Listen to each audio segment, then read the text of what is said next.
대통령의 배우자가 명품백을 수수한 것을 전 국민이 본 사례가 있었습니까?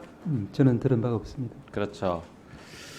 대통령이 배우자에 대한 특검법을 2번이나 거부권을 행사했다. 우리 헌정사상 들어본 적이 있습니까? 들어본 적이 없습니다. 없죠. 이게 이 정권의 민낯을 그대로 보여주는 심각한 사안들입니다.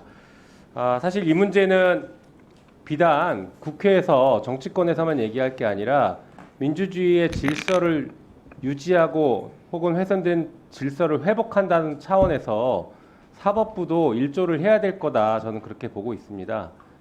물론 이제 법원에는 사건이 들어오면 그때 권한을 행사하겠죠.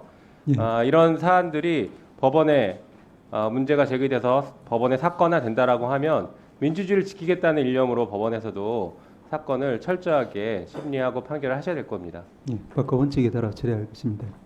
네. 자, 그리고 이거 한번 볼까요? 등자라는 것에 대해서 뭐뭐뭐뭐 등등, A, B 등이라고 했을 때 이 등은 한정 열거로 해석되기도 하고 예시로 해석되기도 합니다. 맞습니까? 그렇습니다. 네.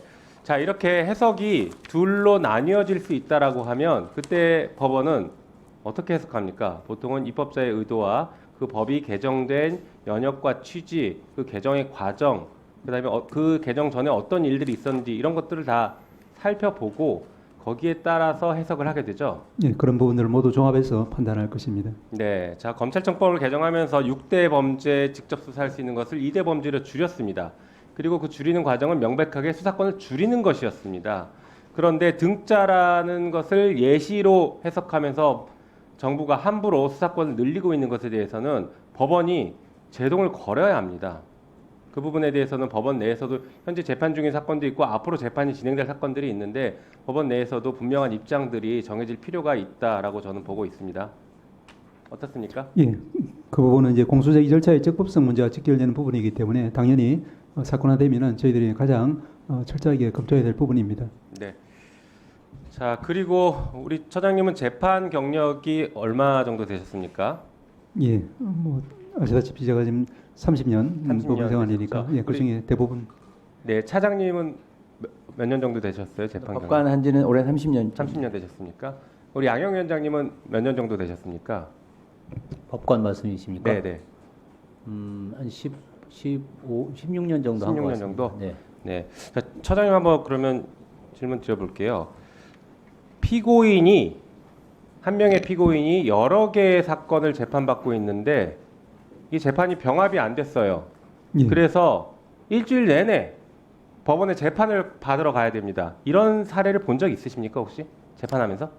뭐 제가 재판 예전에 하고 올 때는 가급적이면 병합해서 그렇죠. 한꺼번에 재판하는 것을 원칙으로 삼았습니다. 그래서 피고인이 일주일 내내 다른 재판부에 다 재판을 받으러 간다. 그것도 구속된 피고인도 아니고 불구속 상태인 피고인이 일주일 내내 다른 재판부에서 재판을 받으러 간다는 걸 본 적이 있으십니까? 제가 쉽게 기억이 경험을 나지 여쭤보는 않습니다. 겁니다. 예, 없죠. 경험은 없습니다. 네, 우리 차장님도 이런 경험이 있으십니까?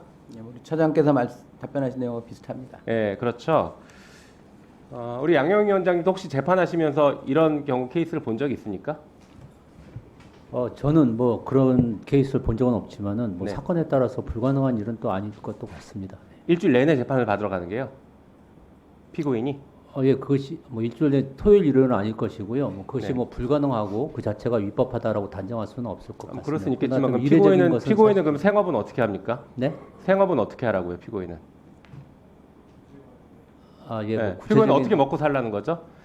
만약에 이게 그 대기업 회장 이재용 회장이 만약에 기소됐는데 분리 기소돼서 일주일 내내 재판 받으러 다닌다고 쳐봅시다. 대한민국 경제신문에서 다 난리칠 겁니다. 나라 경제 말아먹는다 어떻게 하려고 그러냐? 난리가 났을 거예요. 난리가. 이게 많이 보이지 않습니까? 네, 정치권의 한 축을 담당하는 야당 대표가 재판을 기소가 돼서 일주일 내내 재판을 받아야 돼요.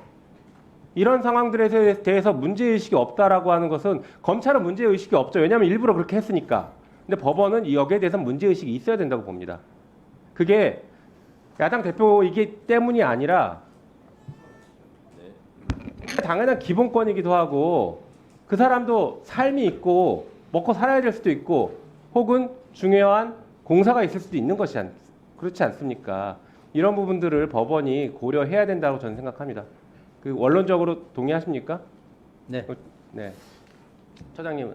예, 맞습니다. 아까 말씀드린 바와 같습니다. 네. 자, 압수수색 영장을 빨리 한번 보겠습니다.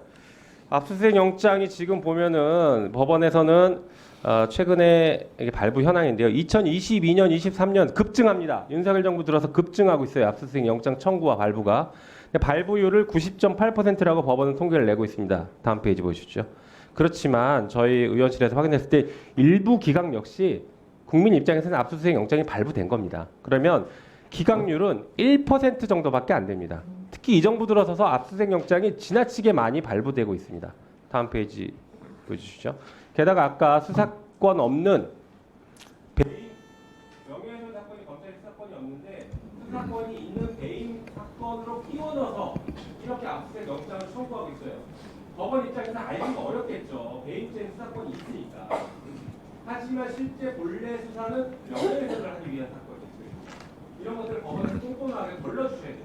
입장 한번 말씀. 예, 말씀드린 것처럼 특히 전자정보 압수수색 영장 관련해서는 저희들이 더욱더 철저하게 국민의 그 기본권이 침해되는 일이 없도록 유념하도록 하겠습니다.